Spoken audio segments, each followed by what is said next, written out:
सीताराम पदाम्बुजो मदोद्बोध यन्मानसं लीयते।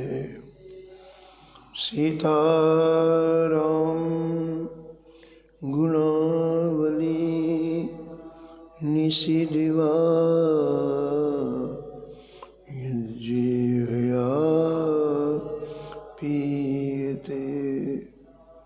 सीताराम विचित्र रूपमनिशं यश्चक्षुषोर्भूषणम्। सीताराम सुनामधामनिरतं तं सद्गुरुं संभजे। नीलाम्बुजश्यामलकोमलाङ्गं सीतासमारोपितवामभागं। पाणो महासायक चारुचापं नमामि रामं रघुवंशनाथम्। यत्र यत्र रघुनाथ कीर्तनं तत्र तत्र कृतमस्तकाञ्जलिं। वाष्पवारि परिपूर्णलोचनं मारुतिं नमत राक्षसान्तकम्। वाञ्छाकल्पतरुभ्यश्च कृपासिन्धुभ्य एव च पतितानां पावनेभ्यो श्रीवैष्णवेभ्यो नमो नमः। भक्त भक्ति भगवंत गुरु चतुर्नाम वपु एक। इनके पद वंदन किए नासत विघ्न अनेक। हरिजु आए विराजिए कथा सुनो इतिहास। तुम श्रोता या मालुके तुम पद रज मुम आस। तुम पीछे जो और हैं श्रोता हैं रस खान।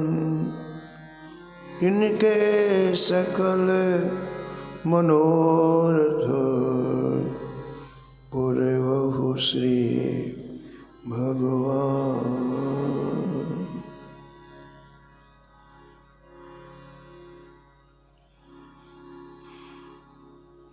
राधे राधे गोविंद गोविंद राधे राधे राधे।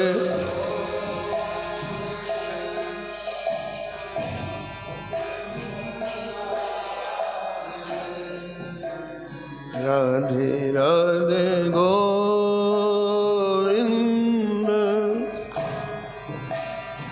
गोविंद राधे राधे।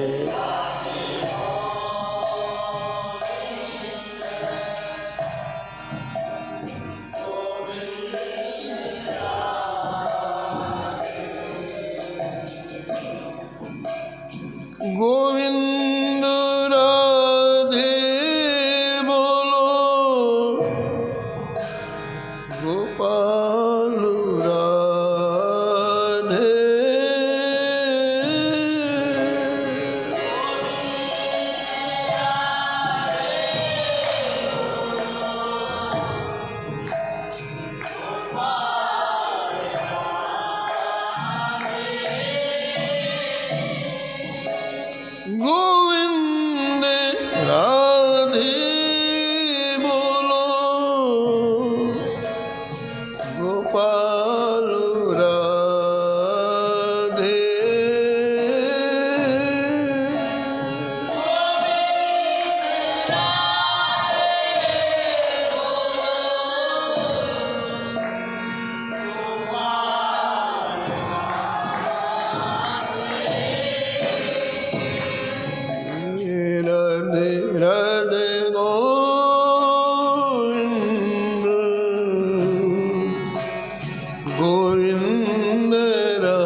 गोविंद राधे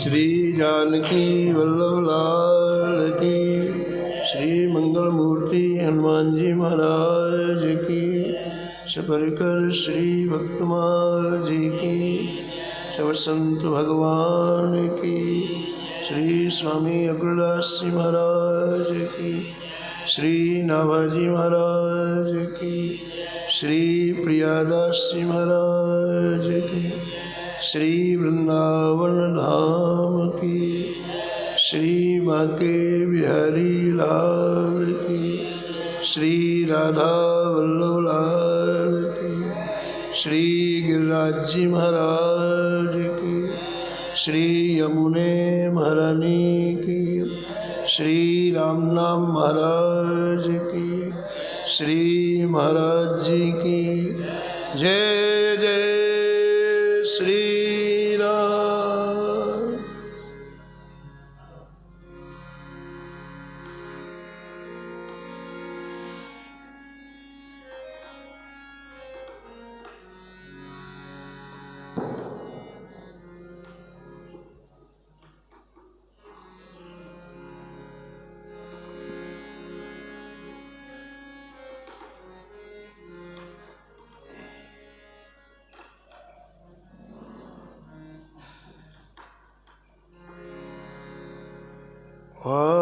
आचार्य जामात की कथा सुनत हरि हो रति।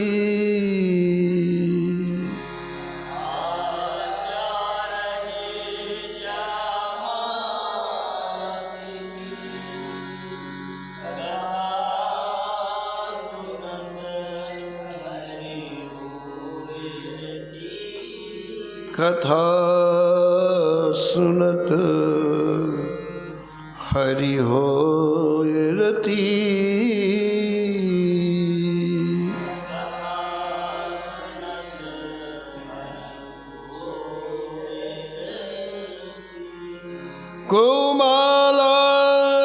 गोमालाधारी मृतक बहो सरिता में आयो।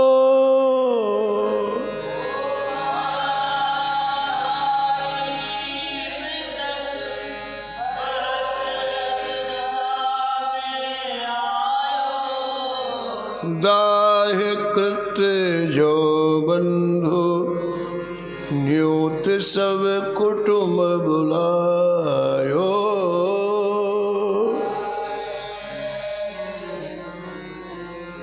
न्योति सब कुटुंब बुलायो।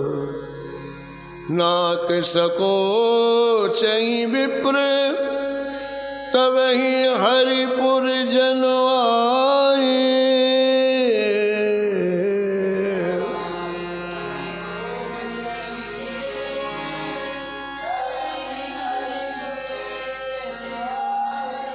जीवत देखे सबन जात काहू नहीं पाए। सबन जात काहू नहीं पाए। लालाचारज लक्षधार लाला प्रचुर भई महिमा जगत।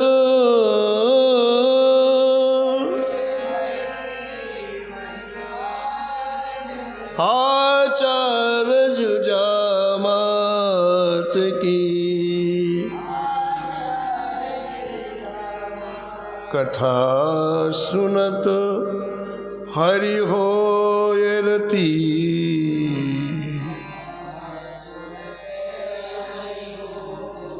कथा सुनत हरि होय रति।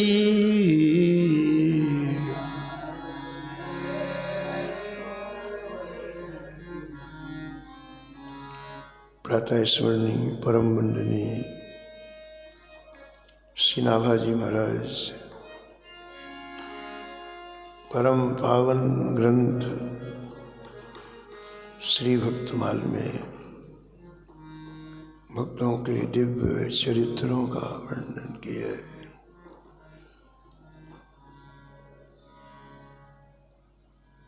इस छप्पे में परम भागवत श्री लालाचार्य जी का स्मरण श्री नाभा गोस्वामी जी ने किया है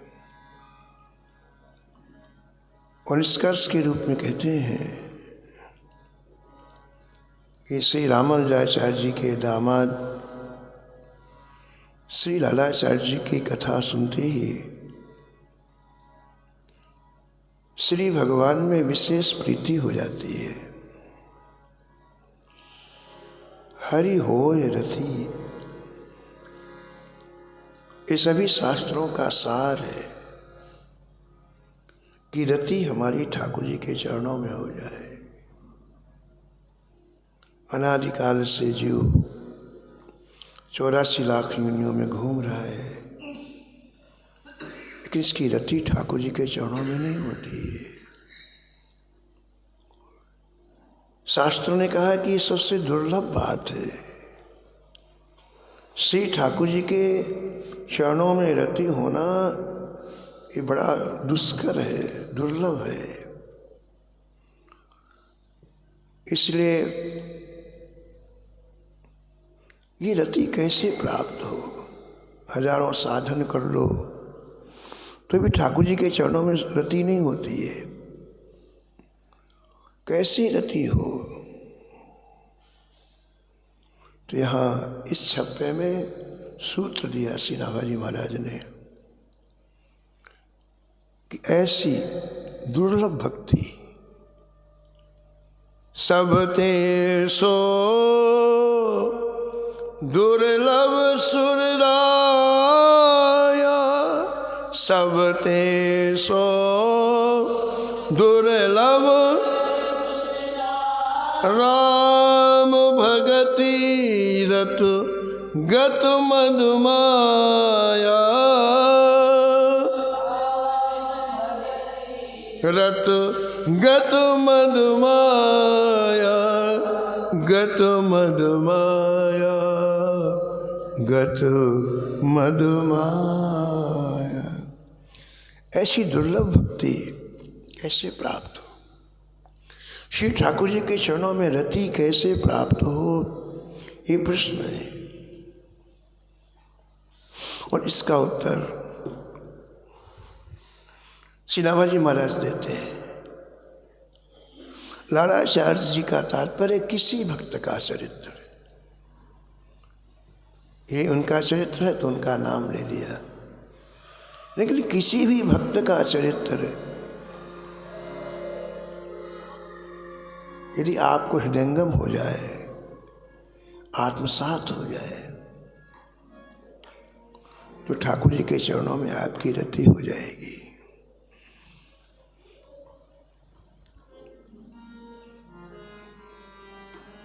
भक्त चरित नित नेम सो, भक्त चरित नित नेम सो, कहे सुने जो को, कहे सुने जो, मुक्ति भुक्ति की का कथा, मुक्ति भुक्ति की का कथा, भक्ति सुलभ तिहि होय, भक्ति सुलभ तिहि होय। ऐसी भक्ति क्लेश अग्नि सुधा, मोक्ष लघुता कृत सुदुर्लभा, सांद्रानंद विषेद आत्मा, श्री कृष्णाकर्षणी चसा, जो ठाकुर को खींच लाए। ऐसी भक्ति।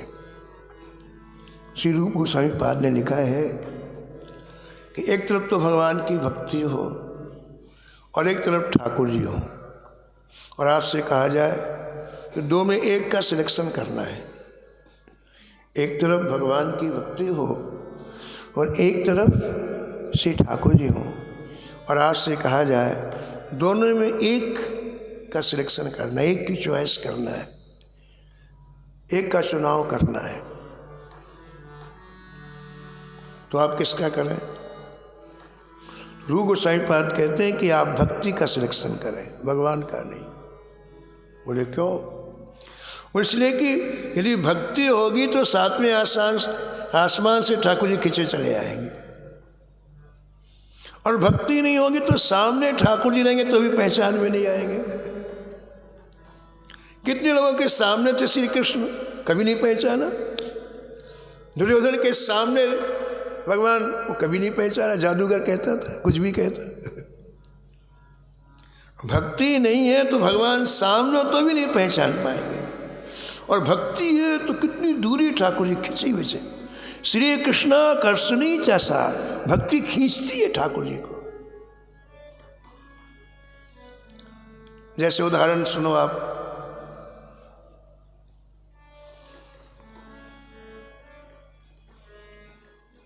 आपके पास पैसे नहीं है और आप मिठाई की मार्केट में पहुंच गए, स्वीट मार्केट में पहुंच गए, हजारों तरह की मिठाइयाँ रखी हैं, आप देख भी रहे हो, लेकिन बिना पैसे के मिठाई मिलेगी? बोलो, नहीं मिलेगी। मिठाई मार्केट है पूरा और हजारों तरह की मिठाइयाँ हैं, आप देख भी रहे हो, लेकिन बिना पैसे के मिठाई का एक टुकड़ा मिलने वाला नहीं। आश्रम में बैठे हो, मिठाई आप नहीं देख रहे हो, और आपके पास धन है, पैसा है, तो यहाँ की क्या बात, विदेश से मिठाई मंगा सकते हो आप। यहाँ की क्या बात, बैठे बैठे फॉरेन से मिठाई आपके घर में आ जाएगी। भक्ति धन है और ठाकुर जी मिठाई है। भक्ति है तो कहीं भी ठाकुर जी हो, खिंचे हुए चले आएंगे। इसलिए ऐसी दुर्लभ भक्ति यदि प्राप्त करनी है तो नाभाजी महाराज कहते हैं भक्तों की कथा में रति हो जाए। हरि में रति चाहिए ना, तो भक्तों के चरित्रों को कहो और सुनो, बस। बड़ा सहज और सरल उपाय है। भक्त चरित नित नेम सो, भक्त चरित नित नेम सो, कहे सुने जो कोई, कहे सुने। मुक्ति भुक्ति की का कथा, मुक्ति भुक्ति की, हाँ जी भक्ति सुलभ तेहि हो, भक्ति सुलभ तेहि हो।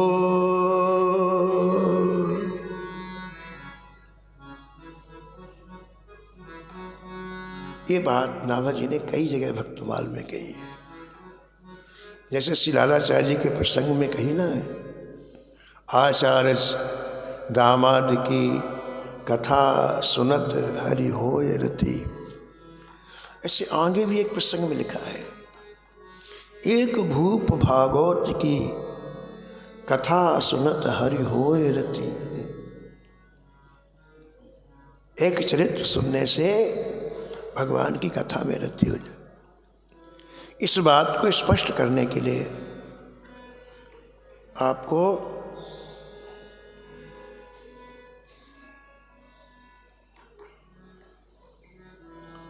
एक राजकुमारी की कथा सुननी होगी।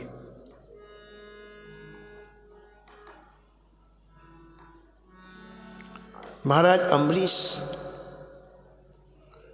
जब धराधाम में चक्रवर्ती सम्राट थे, उनके जीवन काल में उनकी भक्ति की चर्चा चारों तरफ होती थी। आप कल्पना करो, युवा आयु चक्रवर्ती सम्राट, सप्तद्वीपवर्ती चक्रवर्ती सम्राट, लाखों नौकर, ऐश्वर्य से भरा हुआ पूरा महल, 300 रानियां, लेकिन कभी भी एक क्षण के लिए उनका चित्र संसार के किसी वस्तु में, व्यक्ति में, पदार्थ में नहीं गया। श्री नारद जी श्री परीक्षित जी ने पूछा श्री सुखदेव जी से कि भगवान मुझको आश्चर्य होता है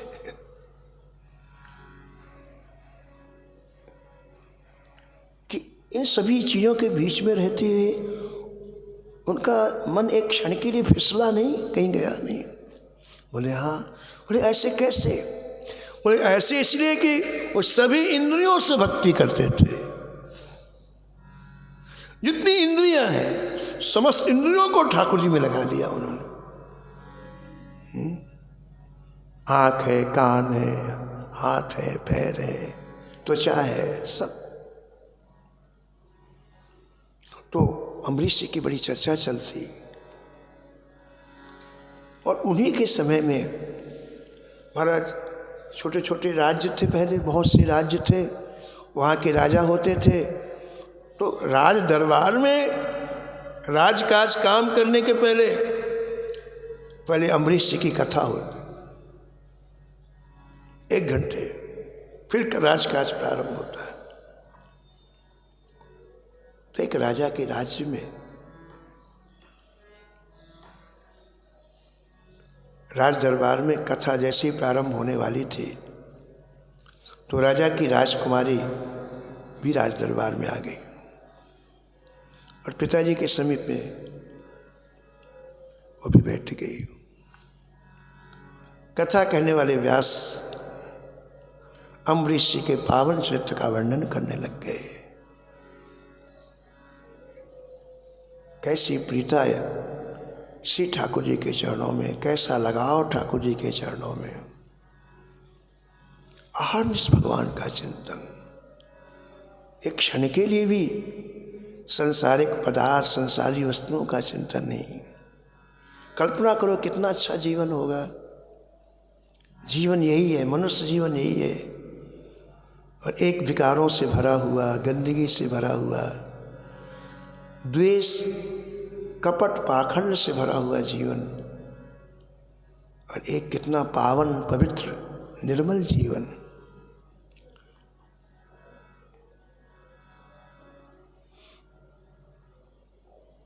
तो कथा कहने वाले व्यास जी ने अम्बरीश जी की विशेषताओं का वर्णन किया।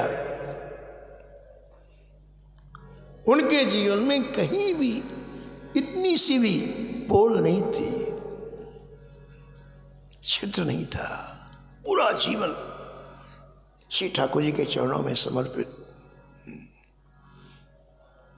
परीक्षित जी ने पूछा श्री सुखदेव जी महाराज से कि महाराज ब्राह्मण का साप तो अमोघ होता है और उसी के साप के कारण तो परीक्षित जी कथा सुन रहे हैं कि 7वें दिन मृत्यु होने वाली है।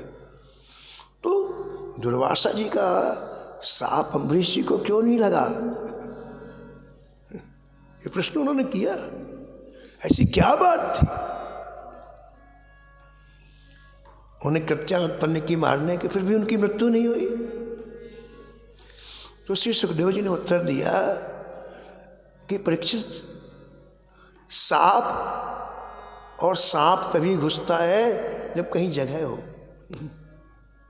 हम लोग यहाँ बैठे हुए हैं, दरवाजे बंद हैं, तो कहाँ से सांप आएगा? लेकिन थोड़ा सा छिद्र हो तो आ जाएगा वो।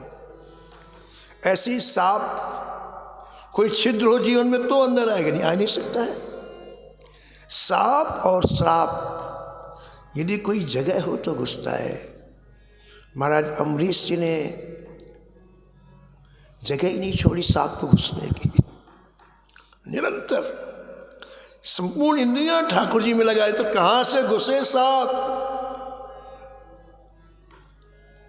तो अद्भुत चरित्र अम्बरीश जी ने का सुनाया व्यास जी ने। और वो राजकुमारी पहली बार आज कथा सुनी उसने, जीवन में पहली बार। देखो, कथा असर तब करती है जब कान में हमारे कथा के साथ प्राण रहे। जिस इंद्रिय के साथ प्राण रहते हैं वो इंद्रिय काम करती है ना।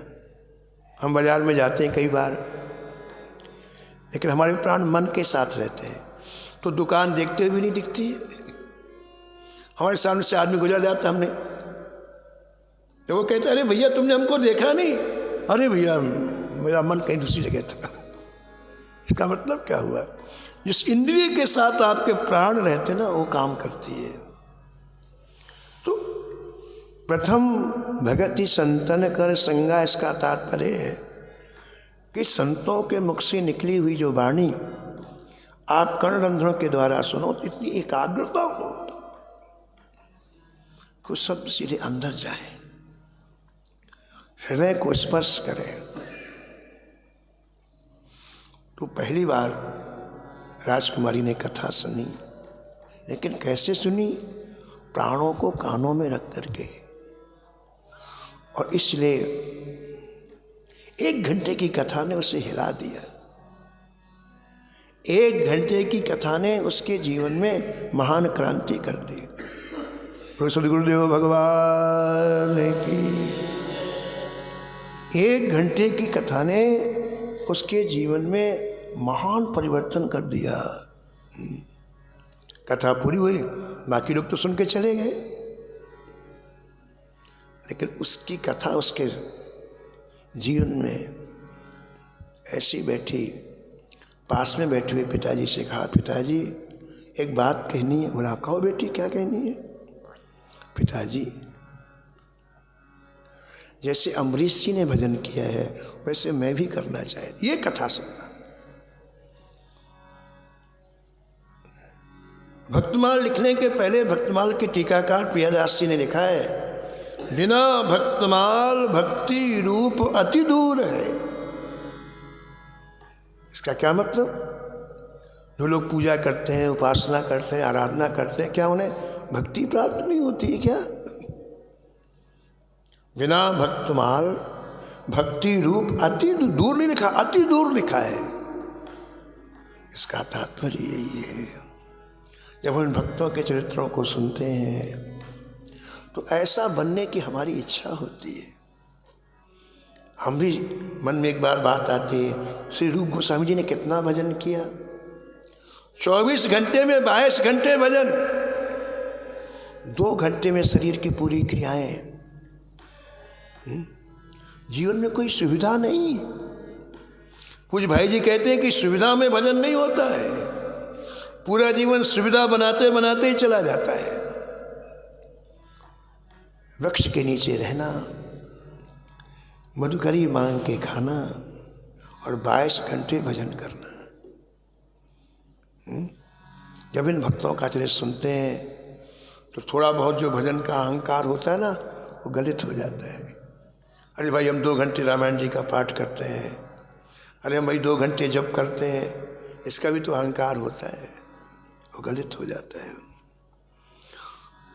इन भक्तों के चरित्रों को सुनने से ऐसा बनने की इच्छा होती है, हम भी ऐसा भजन करें। इसलिए बार बार इन चरित्रों को सुनने के लिए ना भाई श्री प्रियादास जी महाराज कहते हैं। तो राजकुमारी ने कथा सुनी और अपने पिताजी से कहा, पिताजी मैं भी अमरीश जी के सरीके भजन करूंगी।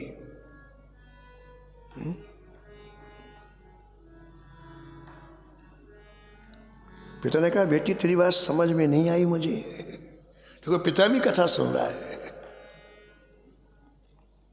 बोले पिताजी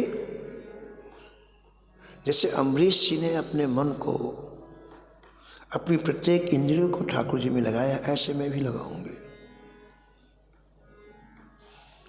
मेरे मन में ये बात आई है कि मुझे यदि ऐसी भक्ति करनी है तो ऐसे भक्त का संग मुझे प्राप्त होना चाहिए, है ना, जिसमें मेरा मन, मेरा चित्त डूबा रहे। उनके दर्शन से, उनकी सेवा से, ऐसे भक्त का मुझे संग चाहिए। संग कब मिलेगा पिताजी? जब मैं उनके साथ रहूंगी। साथ कैसे रहूंगी? तो राजकुमारी कहती, जब मैं उनसे विवाह करूंगी, विवाह करने में भी संग रहने की छूट मिल जाएगी। अब ध्यान दो आप, राजकुमारी विवाह अम्बरीश जी से करना चाहती है किसी संसारिक सुख के लिए नहीं, श्री ठाकुर जी में भक्ति हो इसलिए। लक्ष्य कितना सुंदर है, कितना अच्छा है। मेरी रति ठाकुर जी में हो जाए, मेरी समस्त इंद्रियां ठाकुर जी की सेवा में लग जाए, और तब होगा जब परम भागवत अम्बरीश जी का संग मुझे मिलेगा।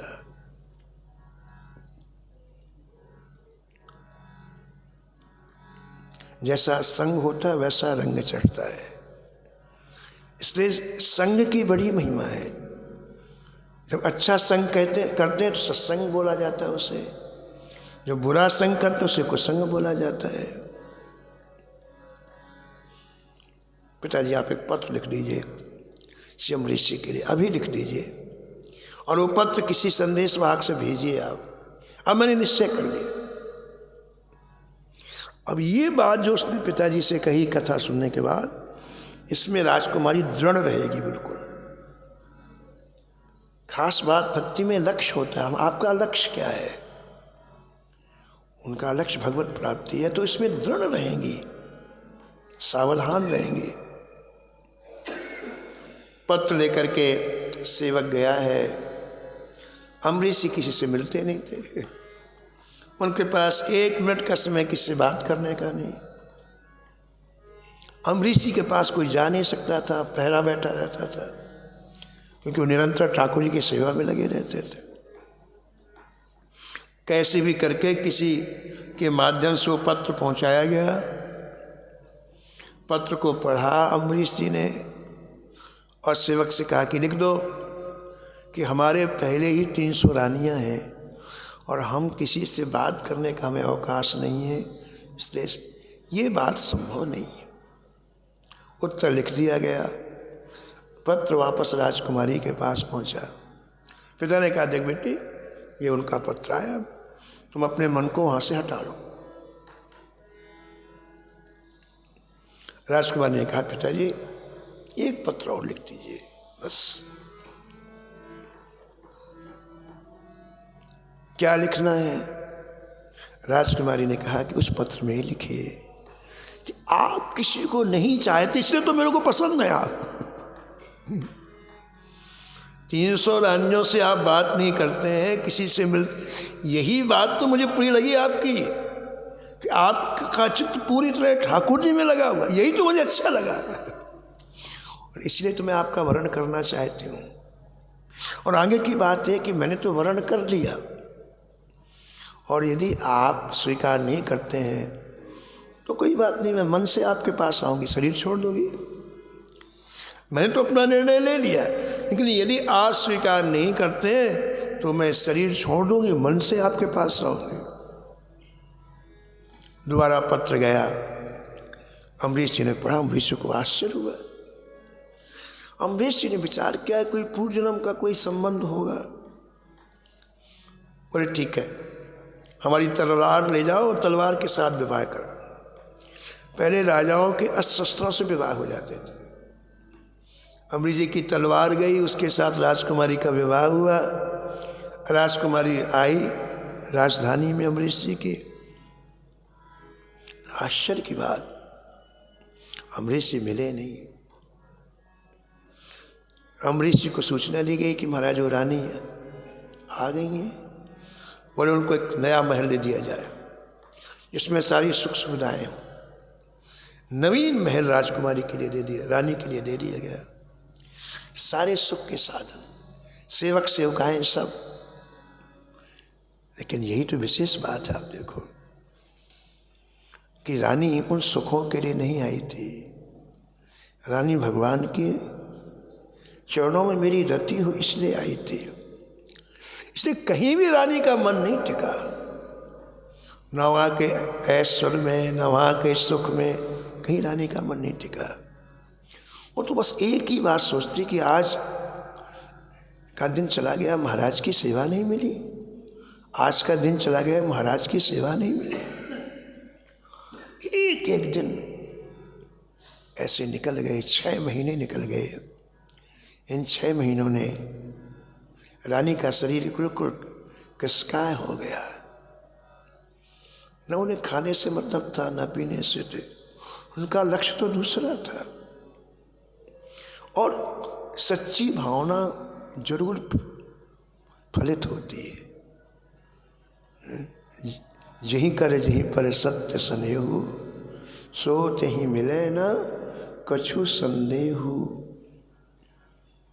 एक दिन एक बूढ़ी दासी ने पूछा, बेटी इतनी तुम क्यों दुखी रहती हो, तुम्हारे दुख का कारण क्या है? माँ जी, मैं जिसलिए आई थी वो काम नहीं हो रहा है। महाराज की सेवा मुझे मिले, महाराज का सत्संग मुझे मिले, लेकिन कुछ भी नहीं हो रहा है, इसलिए मन नहीं लग रहा है। उस बूढ़ी दासी को दया आ गई। उसने कहा, बेटी एक उपाय मैं बताऊं? बोले हाँ बताओ। तुम्हारा जहाँ महल है, ये संयोग की बात है कि ठीक तुम्हारे महल के बगल में महाराज अम्बरीश का महल है, और दूरी ज़्यादा नहीं है, 10 फीट की दूरी है बीच में। ये महाराज अम्बरीश का महल, ये तुम्हारा महल। तो तुम, मुझे ये बात पता है कि महल में कोई नहीं जा सकता है, नीचे पहरा बैठा रहता है, लेकिन महाराज अम्बरीश पहली मंजिल में ऊपर ठाकुर जी का मंदिर बनाया उन्होंने, जहाँ 24 घंटे लगे रहते हैं। उस मंजिल में ऊपर छत के सभी दरवाजे खुले रहते हैं, इसमें रोशनी आए, हवा आए, प्रकाश आए। नीचे से तो कोई नहीं जा सकता, चींटी नहीं जा सकती ऐसा, लेकिन ऊपर खुला रहता है। तो तुम यदि एक उपाय करो कि तुम्हारे महल का छत और महाराज के महल के छत ऊंचाई एक बराबर है, तो अपने छत से ऐसी सीढ़ी बनवाओ कि उनके छत में पहुंच जाओ, और वहाँ जा कर के तुम्हें एक सेवा मिल सकती है।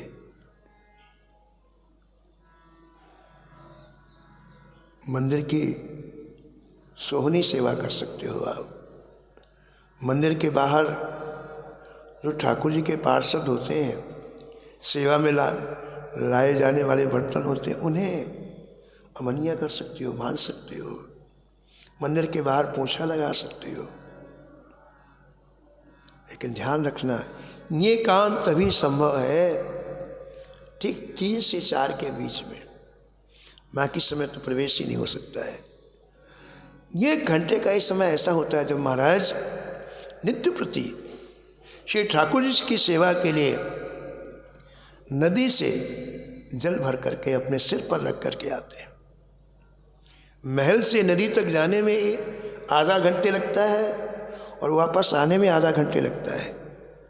बस 1 घंटे का ऐसा समय होता है जब वो ठाकुर जी को छोड़ते हैं, बाकी समय तो पूरा का पूरा आपकी सेवा में लगाते हैं। रानी को बड़ी खुशी हुई। रानी उसी समय गई, पहली बार से सेवा मिली 6 महीने में, रोम रोम खिल गया। अम्बरीश जी को पता चला कि कोई सेवा की चोरी करता है। अम्बरीश जी ने कहा कि भाई ये चोर तो बड़ा होशियार चोर है, कोई संपत्ति नहीं लेता, कोई वस्तु नहीं लेता है और सेवा करके चला जाता, पकड़ना चाहिए कौन है। तो अम्बरीश जी एक दिन 15 मिनट में ही लौट आए, गए ही नहीं नदी तक, थोड़ी देर गए वापस लौट आए। आज पकड़ना था चोर को, चोर रंगे हाथ पकड़ गया। ये जल्दी जल्दी पोछा लगा रहे थे। अम्बरीश जी ने कड़क आवाज में, कौन हो? कभी देखा तो था नहीं अम्बरीश जी ने, तलवार से विवाह हुआ था, कौन हो? तो डर गई, नीचे दृष्टि की हुई, बोले आपकी सी दासी हूं मैं। तो आवाज से पहचाना। 2 मिनट के लिए मौन हो गए अम्बरीश जी और कहा, देखो रानी, उधार की सेवा नहीं करनी चाहिए। तुम्हारे मन में यदि सेवा करने का इतना संकल्प है तो अपने ठाकुर जी अपने महल में विराजो और सेवा करो। भक्तमाल के टीकाकार श्री प्रियादास जी लिखते हैं कि ये दो शब्द महाराज के मंत्र के सरीके रानी को लगे कि गुरु जी ने मंत्र दे दिया मुझे, अपने ठाकुर जी को अपने महल में विराजो और सेवा करो। बस इस रानी ने मान लिया मुझे मंत्र मिल गया, गुरु दीक्षा हो गई मेरी। प्रणाम किया, वापस आई और ऐसी सेवा की महाराज, ऐसी सेवा की कि पूरे राज्य को भक्ति में बना दिया। पूरा राज्य भक्ति करने लग गया। वो 300 रानियां जिन्हें अम्बरीश जी भक्त नहीं बना पाए, इस रानी ने भक्त बना दिया। कहने का तात्पर्य है, एक बार कथा सुनी भक्तमाल की, कहाँ पहुंच गई। यही बात यहाँ नाभाजी महाराज इस चरित्र की पंक्ति में कहना चाहते हैं। आचार्य जामात की कथा सुनत हरि होय रति। हरि होय लिखा है, यानी कथा कान में गई और रति हो गई। ऐसा नहीं कि 3 दिन के बाद, 3 महीने के बाद, 3 साल के बाद, 3 ना, कथा सुना और रति हुई। ये इन भक्तों के चरित्रों का दिव्य प्रभाव है। तो श्री लालाचार्य जी की कथा सुन करके भगवान के चरणों में रति हो जाती है, जो सुदुर्लभ है, जो सभी शास्त्रों का सार बताया गया है। वो कथा कौन सी है, ये चरित्र आप कल श्रवण करेंगे। समय की मर्यादा में वाणी को यहीं विराम। नमो नमो।